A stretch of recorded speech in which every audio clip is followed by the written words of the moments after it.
Capítulo 47. A volta de Laura. Não só minha mãe se preparava para regressar aos círculos terrenos, também a senhora Laura encontrava-se em vésperas do grande acometimento. Avisado por alguns companheiros, aderi à demonstração de simpatia e apreço que diversos funcionários, particularmente do auxílio da regeneração, iam prestar à nobre matrona, por motivo de sua volta às experiências humanas. Realizou-se a homenagem afetuosa na noite em que o Departamento de Contas lhe entregou a notificação do tempo global de serviço na colônia. Não é possível traduzir em letras comuns a significação espiritual da festa íntima. Povoava-se a encantadora residência de melodias e luzes, as flores pareciam mais belas. Numerosas famílias foram saudar a companheira, prestes a regressar. Os visitantes, na maioria, cumprimentavam-na, carinhosos, ausentando-se sem maiores delongas. No entanto, os amigos mais íntimos lá permaneceram até alta noite. Tive, assim, ocasião de ouvir observações curiosas e sábias. A senhora Laura me pareceu mais circunspecta, mais grave. Notava-se-lhe o esforço para acompanhar a corrente de otimismo geral. Repleta a sala de estar, a genitora de Lísias explicava ao representante do departamento. Creio não me demorar mais que 2 dias. Terminaram as aplicações do serviço de preparação do esclarecimento. E com um olhar algo triste concluía: como vê, estou pronta. O interlocutor tomou expressão de sincera fraternidade e acrescentou estimulando-a: espero, entretanto, que se encontre animada para a luta. É uma glória seguir para o mundo, nas suas condições. Milhares e milhares de horas de serviço a seu favor, perante a comunidade de mais de 1 milhão de companheiros. Além disso, os filhinhos constituirão seu belo estímulo à retaguarda. Tudo isso me reconforta, exclamou a dona da casa sem disfarçar a preocupação íntima. Mas devemos compreender que a reencarnação é sempre uma tentativa de magna importância. Reconheço que meu esposo me precedeu no enorme esforço e que os filhos amados serão meus amigos de todo instante. Contudo, ora essa... Não se deixe levar por conjecturas, atalhou o ministro Genésio. Precisamos confiar na proteção divina e em nós mesmos. O manancial da providência é inesgotável. É preciso quebrar os óculos escuros que nos apresentam a paisagem física como exílio amarguroso. Não pense em possibilidades de fracasso. Mentalize sim as probabilidades de êxito. Além do mais, é justo confiar alguma coisa em nós outros, seus amigos, e não estaremos tão longe, no tocante às distâncias vibratórias. Pense na alegria de auxiliar antigas afeições, pondere na glória imensa de ser útil. Sorriu a senhora Laura, parecendo mais encorajada, e asseverou: tenho solicitado o socorro espiritual de todos os companheiros, a fim de manter-me vigilante nas missões aqui recebidas. Bem sei que a terra está cheia da grandeza divina. Basta recordar que o nosso sol é o mesmo que alimenta os homens. No entanto, meu caro ministro, tenho receio daquele ouvido temporário em que nos precipitamos. Sinto-me qual enferma que se curou de numerosas feridas. Em verdade, as úlceras não mais me apoquentam, mas conservam cicatrizes. Bastaria um leve arranhão para voltar à enfermidade. O ministro esboçou o gesto de quem compreendia o sentido da alegação e revidou: não ignoro o que representam as sombras do campo inferior, mas é indispensável coragem e caminhar para diante. Ajudá-la-emos a trabalhar muito mais no bem dos outros que na satisfação de si mesma. O grande perigo, ainda e sempre, é a demora nas tentações complexas do egoísmo. Aqui, tornou a interlocutora sensatamente, contamos com as vibrações espirituais da maioria dos habitantes educados, quase todos, nas luzes do Evangelho Redentor. E ainda que velhas fraquezas subam à tona de nossos pensamentos, encontramos defesa natural no próprio ambiente. Na terra, porém, nossa boa intenção é como se fora bruxuleante luz num mar imenso de forças agressivas. Não diga isso, atalhou o generoso ministro. Não dê tamanha importância às influências das zonas inferiores. Seria armar o inimigo para que nos torturasse. O campo das ideias é igualmente campo de luta. Toda luz que acendermos, de fato, na terra, lá ficará para sempre, porque a ventania das paixões humanas jamais apagará uma só das luzes de Deus. A senhora pareceu agora ver tudo mais claro em face dos conceitos ouvidos. Mudou radicalmente a atitude mental e falou cobrando um novo alento. Estou convencida agora de que sua visita é providencial. Precisava levantar energias. Faltava-me essa exortação. É verdade. Nossa zona mental é campo de batalha incessante. É preciso aniquilar o mal e a treva dentro de nós mesmos. Surpreendê-los no reduto a que se recolhem, sem lhes dar a importância que exigem. Sim, agora compreendo. Genésio sorriu satisfeito e acrescentou: dentro do nosso mundo individual, cada ideia é como se fora uma entidade à parte. É necessário pensar nisso. Nutrindo os elementos do bem, progredirão eles para nossa felicidade.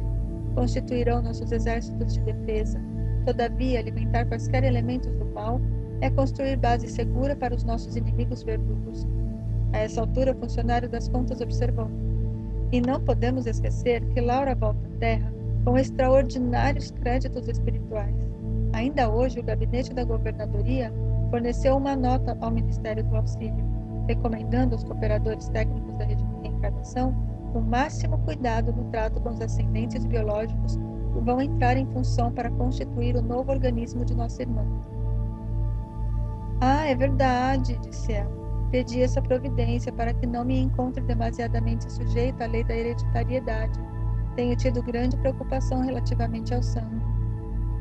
Repare, disse o interlocutor solícito, que seu mérito em nosso lar é bem grande, porquanto o próprio governador determinou medidas diretas. Não se preocupe, portanto, minha amiga, exclamou o ministro Genésio, sorridente. Terá ao seu lado inúmeros irmãos e companheiros a colaborarem no seu bem-estar. Graças a Deus, disse a senhora Laura confortada. Faltava-me ouvi-lo. Lísias e as irmãs, às quais se unia agora a simpática e generosa Teresa, manifestaram alegria sincera. Minha mãe precisava esquecer as preocupações, comentou o abnegado enfermeiro do auxílio. Afinal de contas, não ficaremos aqui a dormir. Tem razão, aduziu a dona da casa. Cultivarei a esperança, confiarei no Senhor e em todos vocês. Em seguida, os comentários voltaram ao plano da confiança e do otimismo. Ninguém comentou a volta à terra, senão como bendita oportunidade de recapitular e aprender para o bem. Ao despedir-me, alta noite, a senhora Laura disse-me em tom maternal: amanhã à noite, André, espero igualmente por você. Faremos pequena reunião íntima. O Ministério da Comunicação prometeu-nos a visita de meu esposo. Embora se encontre nos laços físicos, Ricardo será trazido até aqui com o auxílio fraternal de companheiros nossos. Além disso, amanhã estarei a despedir-me. Não falte. Agradeci comovidamente, esforçando-me por ocultar as lágrimas das saudades prematuras que me despontavam no coração. Capítulo 48. Culto familiar. Talvez que a praticantes do espiritismo não fosse tão surpreendente a reunião a que comparei em casa de Lísias. Aos meus olhos, porém, o quadro era inédito e interessante. Na espaçosa sala de estar reunia-se pequena assembleia de pouco mais de 30 pessoas. A disposição dos móveis era a mais simples. Enfileiravam-se poltronas confortáveis, 12 a 12 diante do estrado, onde o ministro Clarencio assumira a posição de diretor, cercando-se da senhora Laura e dos filhos. À distância de 4 metros aproximadamente, havia um grande globo cristalino, da altura de 2 metros presumíveis, envolvido na parte inferior em longa série de fios que se ligavam a pequeno aparelho, idêntico aos nossos alto-falantes. Numerosas indagações me bailavam no cérebro. Na sala extensa, cada qual tomara o lugar adequado, mas observava conversações fraternas em todos os grupos. Achando-me ao lado de Nicolas, antigo servidor do Ministério do Auxílio e íntimo da família de Lísias, ousei perguntar alguma coisa. O companheiro não se fez rogado e esclareceu. Estamos prontos, contudo, aguardamos a ordem da comunicação. Nosso irmão Ricardo está na fase da infância terrestre, e não lhe será difícil desprender-se dos elos físicos mais fortes por alguns instantes. Mas virá ele até aqui? Indaguei. Como não? Revidou o interlocutor. Nem todos os encarnados se agrilhoam ao solo da terra, como os pombos-correio que vivem por vezes longo tempo de serviço entre 2 regiões, espíritos há que vivem por lá entre 2 mundos. e, indicando o aparelho à nossa frente, informou: ali está a câmara que nos apresentará. Por que o globo cristalino? Perguntei curioso. Não poderia manifestar-se sem ele? É preciso lembrar, disse Nicholas atenciosamente, que a nossa emotividade emite forças suscetíveis de perturbar. Aquela pequena câmara cristalina é constituída de material isolante. Nossas energias mentais não poderão atravessá-la. Nesse instante foi Lísias chamado ao fone por funcionários da comunicação. Era chegado o momento. Poder-se-ia começar o trabalho culminante da reunião. Verifiquei no relógio de parede que estávamos com 40 minutos depois da meia-noite. Notando meu olhar interrogativo, disse Nicholas em voz baixa: somente agora há bastante paz no recente lar de Ricardo, lá na terra. Naturalmente a casa descansa, os pais dormem, e ele, na nova fase, não permanece inteiramente junto ao berço. Não lhe foi possível continuar. O ministro Clarencio, levantando-se, pediu homogeneidade de pensamentos e verdadeira fusão de sentimentos. Fez-se grande quietude e Clarencio disse comovedora e singela prece. Em seguida, Lísia se fez ouvir na cítara harmoniosa, enchendo o ambiente de profundas vibrações de paz e encantamento. Logo após, Clarencio tomou novamente a palavra. Irmão, disse, enviemos agora a Ricardo a nossa mensagem de amor. Observei então com surpresa que as filhas e a neta da senhora Laura, acompanhadas de Lísias, abandonavam o estrado, tomando posição junto dos instrumentos musicais. Judite, Yolanda e Lísias se encarregaram respectivamente do piano, da harpa e da cítara, ao lado de Teresa e Heloísa, que integravam o gracioso coro familiar. As cordas afinadas casaram os ecos de branda melodia, e a música elevou-se cariciosa e divina, semelhante a gorjeio celeste. Sentia-me arrebatado a esferas sublimes do pensamento, quando vozes argentinas embalaram o interior. Lísias e as irmãs cantavam maravilhosa canção, composta por eles mesmos. Muito difícil frasear humanamente as estrofes significativas, cheias de espiritualidade e beleza, mas tentarei fazê-lo para demonstrar a riqueza das afeições nos planos de vida que se estendem para além da morte. Pai querido, enquanto a noite traz a bênção do repouso, recebe, Pai carinhoso, nosso afeto e devoção. Enquanto as estrelas cantam na luz que as empalidece, vem unir a nossa prece à voz do teu coração. Não te perturbes na estrada de sombras do esquecimento. Não te doa o sofrimento, jamais te firas no mal. Não temas a dor terrestre, recorda a nossa aliança. Conserva a flor da esperança para a aventura mortal. Enquanto dormes no mundo, nossas almas acordadas relembram as alvoradas desta vida superior. Aguarda o porvir risonho, espera por nós que um dia volveremos à alegria do jardim do teu amor.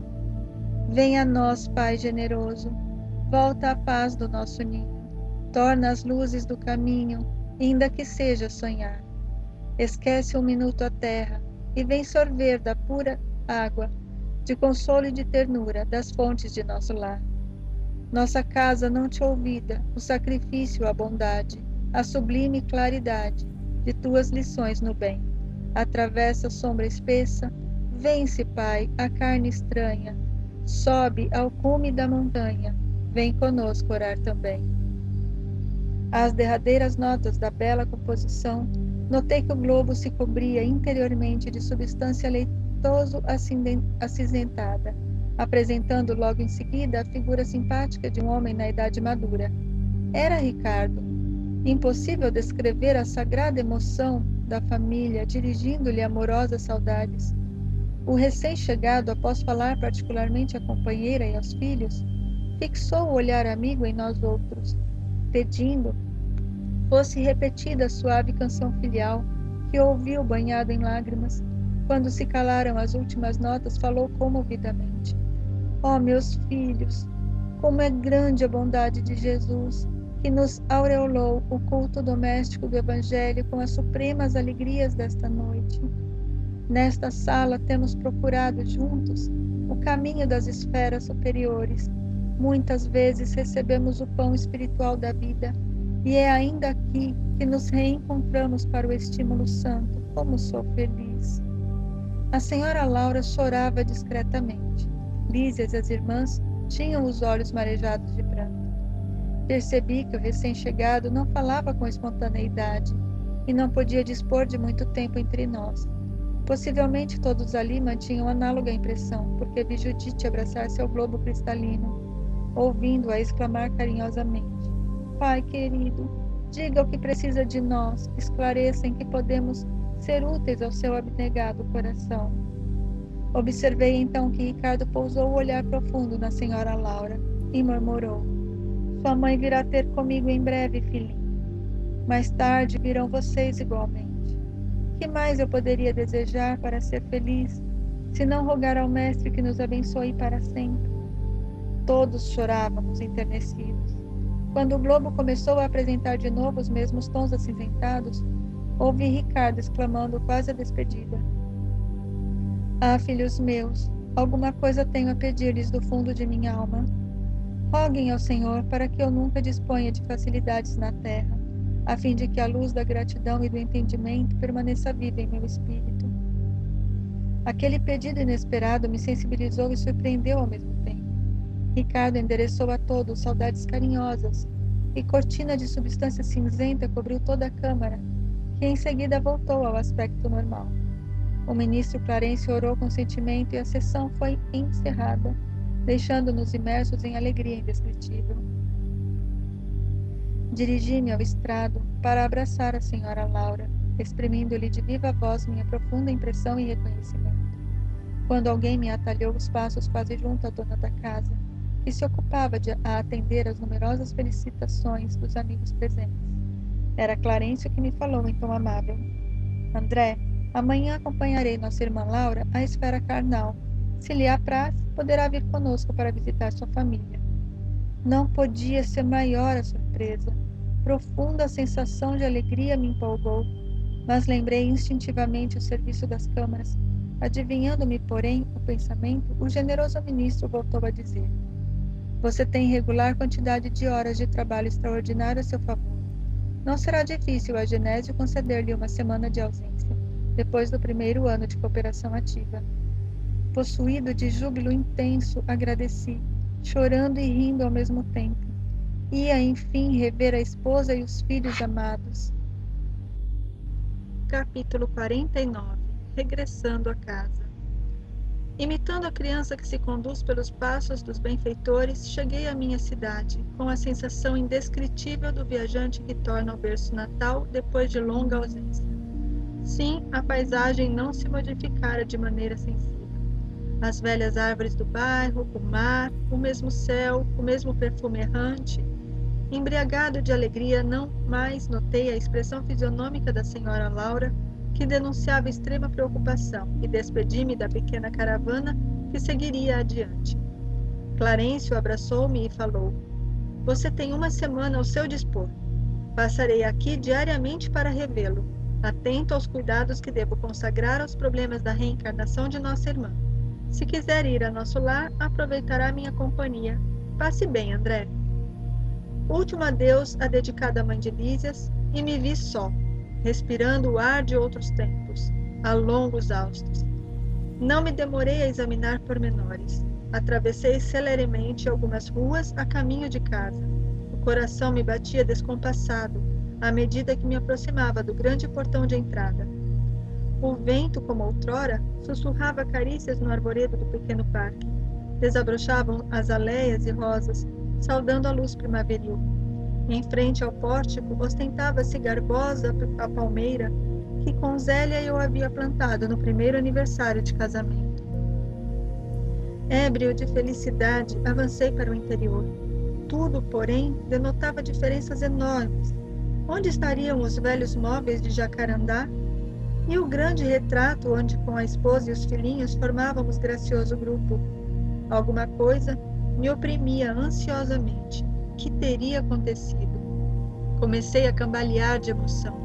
Dirigi-me à sala de estar, à sala de jantar, onde vi a filhinha mais nova transformada em jovem casadoura.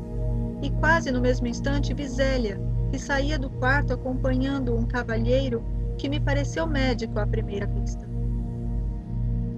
Gritei minha alegria com toda a força dos pulmões, mas as palavras pareciam reboar pela casa sem atingir os ouvidos dos circunstantes. Compreendi a situação e calei-me, desapontado. Abracei minha companheira com o carinho da minha saudade imensa, mas ela parecia totalmente insensível ao meu gesto de amor. Muito atenta, perguntou ao cavalheiro alguma coisa que não pude compreender de pronto. O interlocutor, baixando a voz, respondeu respeitoso: só amanhã poderei diagnosticar seguramente, porque a pneumonia se apresenta muito complicada, em virtude da hipertensão. Todo cuidado é pouco. O Dr. Ernesto reclama absoluto repouso. Quem seria aquele Dr. Ernesto? Perdia-me num mar de indagações quando ouvi minha esposa suplicar ansiosa: mas, doutor, salve-o por piedade, peço-lhe. Oh, não suportaria uma segunda viuvez. Zélia chorava e torcia as mãos, demonstrando imensa angústia. Um corisco não me fulminaria com tamanha violência. Outro homem se apossara do meu lar. A esposa me esquecera. A casa não mais me pertencia. Valia a pena de ter esperado tanto para colher semelhantes desilusões? Corri ao meu quarto, verificando que outro mobiliário existia na alcova espaçosa. No leito estava um homem de idade madura, evidenciando melindroso estado de saúde. Ao lado dele, 3 figuras negras iam e vinham, mostrando-se interessadas em lhe agravar os padecimentos. De pronto tive ímpetos de odiar o intruso com todas as forças, mas já não era eu, o mesmo homem de outros tempos. O Senhor me havia chamado aos ensinamentos do amor, da fraternidade e do perdão. Verifiquei que o doente estava cercado de entidades inferiores, devotadas ao mal.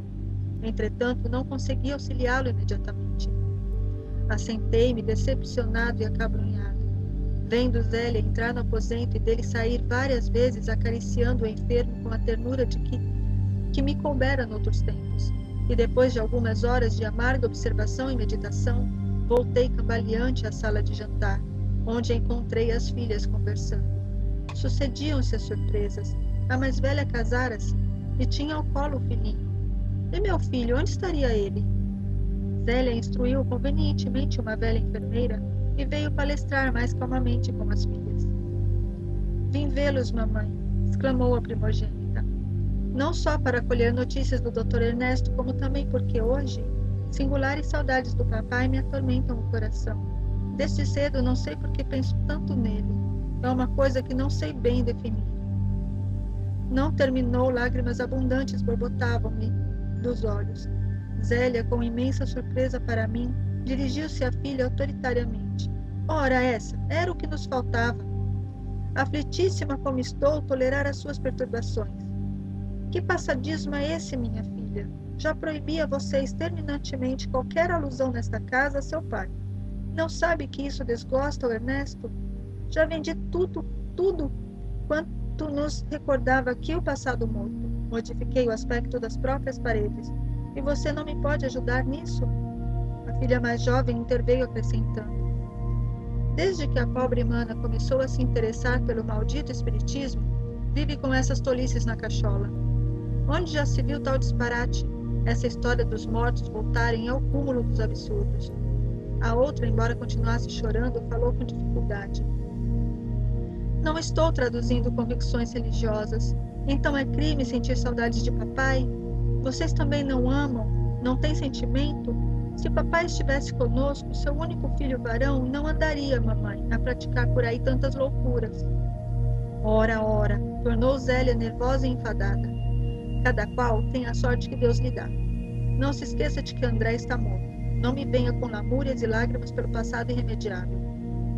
Aproximei-me da filha chorosa e estanquei-lhe o pranto, murmurando palavras de encorajamento e consolação que ela não registrou auditiva, mas subjetivamente, sob a feição do pensamentos confortadores. Afinal, via-me em face de singular conjuntura. Compreendia agora o motivo pelo qual meus verdadeiros amigos haviam procrastinado tanto o meu retorno ao lar terreno. Angústias e decepções sucediam-se de tropel. Minha casa pareceu-me então um patrimônio que os ladrões e os vermes haviam transformado. Nem haveres, nem títulos, nem afetos. Somente uma filha ali estava de sentinela ao meu velho e sincero amor. Nem os longos anos de sofrimento dos primeiros dias de além-túmulo me haviam proporcionado lágrimas tão amargas. Chegou a noite e voltou o dia. Encontrando-me na mesma situação de perplexidade, a ouvir conceitos e a surpreender atitudes que nunca poderia ter suspeitado. À tardinha, Clarencio passou, oferecendo-me o cordial da sua palavra amiga e reta. Percebendo meu abatimento, disse solícito: compreendo suas mágoas e rejubilo-me pela ótima oportunidade deste testemunho. Não tenho diretrizes novas. Qualquer conselho de minha parte, portanto, seria intempestivo. Apenas, meu caro, não posso esquecer que aquela recomendação de Jesus para que amemos a Deus sobre todas as coisas e ao próximo como a nós mesmos opera sempre, quando seguida a verdadeiros milagres de felicidade e compreensão em nossos caminhos. Agradeci sensibilizado e pedi que me não desamparasse com o necessário auxílio. Clarencio sorriu e despediu-se. Então, em face da realidade absolutamente só no testemunho, comecei a ponderar o alcance da recomendação evangélica e refleti com mais serenidade. Afinal de contas, por que condenar o procedimento de Zélia? E se fosse eu o viúvo na terra? Teria acaso suportado a prolongada solidão? Não teria recorrido a 1000 pretextos para justificar novo consórcio? E o pobre enfermo? Como e por que odiá-lo? Não era também meu irmão na casa de nosso pai? Não estaria o lar, talvez em piores condições, se Zélia não lhe houvesse aceitado a aliança afetiva? Preciso era, pois, lutar contra o egoísmo feroz. Jesus conduzira-me a outras fontes, não podia proceder como homem da terra. Minha família não era apenas uma esposa e 3 filhos na terra. Era, sim, constituída de centenas de enfermos nas câmaras de retificação, e estendia-se agora à comunidade universal.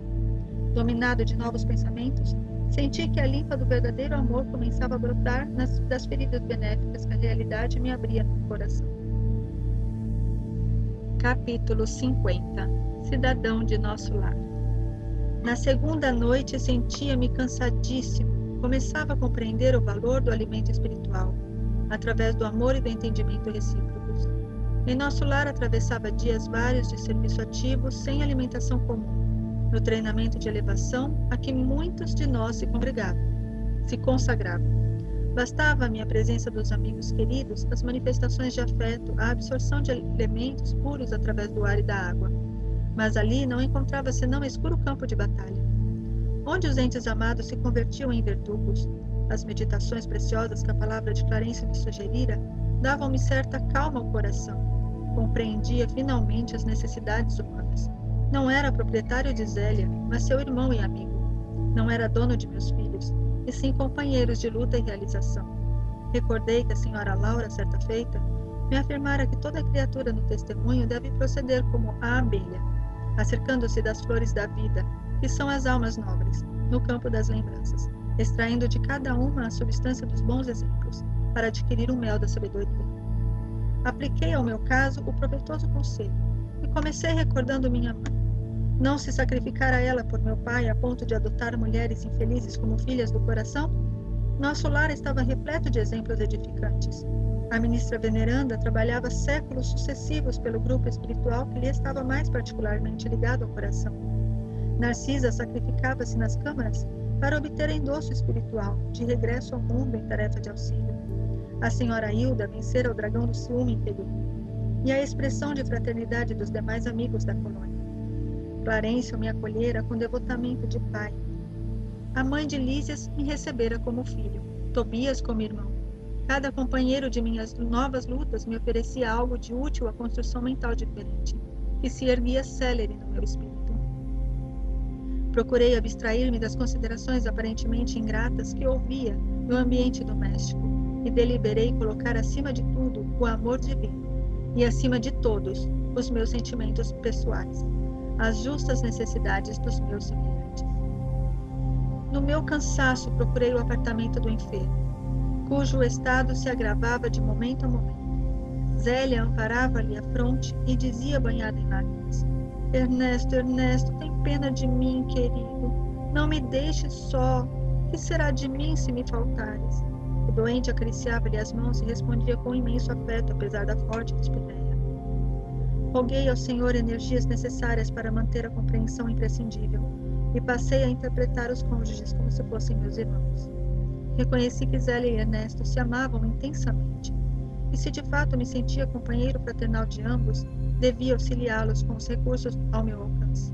Iniciei o trabalho procurando esclarecer os espíritos infelizes que se mantinham em estreita ligação com o enfermo. Minhas dificuldades, porém, eram enormes. Sentia-me abatidíssimo.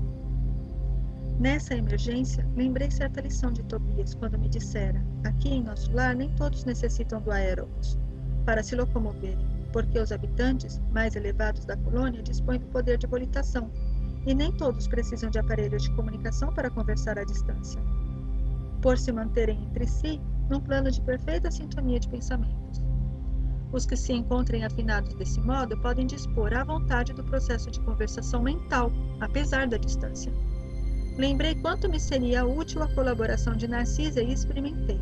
Concentrei-me em fervorosa oração ao Pai e nas vibrações da prece dirigi-me a Narcisa encarecendo socorro. Contava-lhe em pensamento minha experiência dolorosa, comunicava-lhe meus propósitos de auxílio e insistia para que me não desamparasse. Aconteceu então o que não poderia esperar. Passados 20 minutos, mais ou menos, quando ainda não havia retirado a mente da rogativa, alguém me tocou de leve no ombro. Era Narcisa que atendia, sorrindo. Ouvi seu apelo, meu amigo, e vim ao seu encontro. Não cabia em mim de contentamento. A mensageira do bem fixou o quadro, compreendeu a gravidade do momento e acrescentou: não temos tempo a perder. Antes de tudo, aplicou passes de reconforto ao doente, isolando-o das formas escuras, que se afastaram como por encanto. Em seguida, convidou-me com decisão: vamos à natureza. Acompanhei-a sem hesitação, e ela, notando minha estranheza, acentuou: não só o homem pode receber fluidos e emiti-los. As forças naturais fazem o mesmo, nos reinos diversos em que se subdividem. Para o caso do nosso enfermo, precisamos das árvores. Elas nos auxiliarão eficazmente. Admirado da lição nova, seguia silencioso. Chegados ao local onde se alinhavam enormes frondes, Narcisa chamou alguém com expressões que eu não podia compreender. Daí a momentos, 8 entidades espirituais atendiam-lhe ao apelo. Imensamente surpreendido, vi a indagar da existência de mangueiras e eucaliptos. Devidamente informada pelos amigos que me eram totalmente estranhos, a enfermeira explicou: são servidores comuns do reino vegetal, os irmãos que nos atenderam. E à vista da minha surpresa, arrematou: como vê, nada existe de inútil na casa de nosso Pai. Em toda parte, se há quem necessite aprender, há quem ensine. E onde aparece a dificuldade, surge a providência. O único desventurado na obra divina é o espírito imprevidente, que se condenou às trevas da maldade. Narcisa manipulou em poucos instantes certa substância com as emanações do eucalipto e da mangueira. E durante toda a noite aplicamos o remédio ao enfermo, através da respiração comum e da absorção pelos poros. O enfermo experimentou melhoras sensíveis. Pela manhã, cedo, o médico observou extremamente surpreendido. Verificou-se esta noite extraordinária reação, verdadeiro milagre da natureza. Zélia estava radiante, encheu-se a casa de alegria nova. Por minha vez, experimentava grande júbilo na alma. Profundo alento e belas esperanças revigoravam-me o ser. Reconhecia eu mesmo que vigorosos laços de inferioridade se haviam rompido dentro de mim para sempre. Nesse dia, voltei a nosso lar, em companhia de Narcisa, e pela primeira vez experimentei a capacidade de volitação. Num momento, ganhávamos grandes distâncias. A bandeira da alegria desfraldara-se em meu íntimo. Comunicando à enfermeira generosa minha impressão de leveza, ouvia esclarecer: em nosso lar, grande parte dos companheiros poderia dispensar o aeróbus e transportar-se à vontade nas áreas de nosso domínio vibratório, mas visto a maioria não ter adquirido essa faculdade, todo se abstém de exercê-la em nossas vias públicas. Essa abstenção, todavia, não impede que utilizemos o processo longe da cidade, quando é preciso ganhar distância e tempo. Nova compreensão e novos júbilos me enriqueciam o espírito. Instruído por Narcisa, ia da casa terrestre à cidade espiritual e vice-versa sem dificuldade de vulto, intensificando o tratamento de Ernesto, cujas melhoras se firmaram, francas e rápidas. Clarencio visitava-me diariamente, mostrando-se satisfeito com o meu trabalho. Ao fim da semana chegara ao termo de minha primeira licença nos serviços das câmaras de retificação. A alegria tornara aos cônjuges, que passei a estimar como irmãos. Era preciso, pois, regressar aos deveres justos. À luz dormente e cariciosa do crepúsculo, tomei o caminho de nosso lar totalmente modificado. Naqueles rápidos 7 dias, aprendera preciosas lições práticas no culto vivo da compreensão e da fraternidade legítimas. A tarde sublime enchia-me de magnos pensamentos. Como é grande a providência divina! Dizia a monologar intimamente. Com que sabedoria dispõe o Senhor todos os trabalhos e situações da vida. Com que amor atende a toda a criação. Algo, porém, me arrancou da meditação a que me recolhera. Mais de 200 companheiros vinham ao meu encontro. Todos me saudavam, generosos e acolhedores. Lísias, Lacínia, Narcisa, Silveira, Tobias, Salústio e numerosos cooperadores das câmaras ali estavam. Não sabia que atitude assumir. Colhido assim de surpresa, foi então que o ministro Clarencio surgiu à frente de todos, adiantou-se, estendeu-me a destra e falou: Até hoje, André, você era meu pupilo na cidade, mas doravante, em nome da governadoria, declaro-o cidadão de nosso lar. Por que tamanha magnanimidade? Se meu triunfo era tão pequenino, não conseguia reter as lágrimas de emoção que me embargavam a voz. E considerando a grandeza da bondade divina, atirei-me aos braços paternais de Clarencio, a chorar de gratidão e de alegria. Fim.